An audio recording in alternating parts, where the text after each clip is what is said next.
Suite à la résurgence de la violence armée dans la nuit du dimanche à lundi 22 septembre 2025 dans la ville de Hamdafok dans la préfecture de la Vakaga à la frontière entre la République centrafricaine et le Sud-Soudan, provoquant un déplacement massif de population, la représentante spéciale du secrétaire général des Nations Unies, Valentine Rugwabiza, accompagnée des membres du leadership de la mission et du représentant du Bureau de la coordination des affaires humanitaires des Nations Unies, OCHA, a effectué une visite de haut niveau les 2 et 3 octobre 2025 à Birao et Hamdafok. Objectif: recueillir les préoccupations des populations locales et évaluer la situation sécuritaire et humanitaire afin d'apporter des réponses idoines.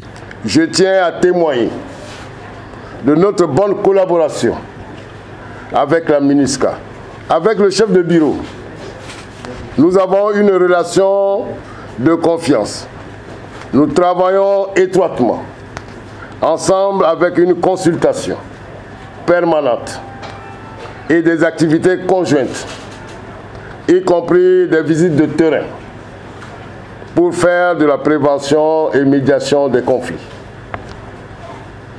Ce travail proactif nous a permis d'éviter de multiples tensions intercommunautaires. Au cours de cette mission de terrain, la chef de la MINUSCA a échangé avec les leaders communautaires d'Hamdafok ainsi que les autorités locales qui ont saisi l'occasion de demander à celles-ci de plaider auprès du gouvernement en faveur du renforcement de l'autorité de l'État dans la région.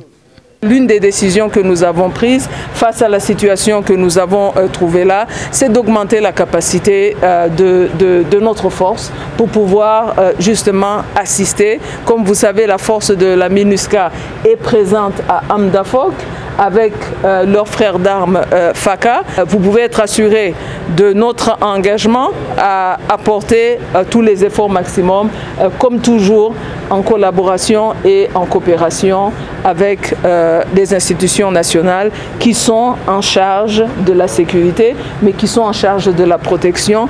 Nous devons travailler à la sécurité et la sécurité ne se fait pas seulement par les forces.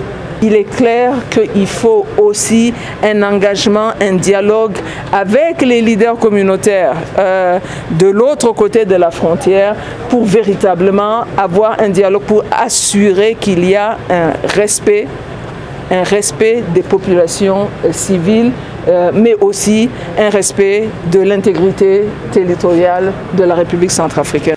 Cette visite a également permis à la représentante spéciale du secrétaire général de l'ONU pour la République centrafricaine, Valentine Rugwabiza, d'inaugurer le bâtiment administratif construit et équipé par la MINUSCA dans le cadre de la restauration de l'autorité de l'État.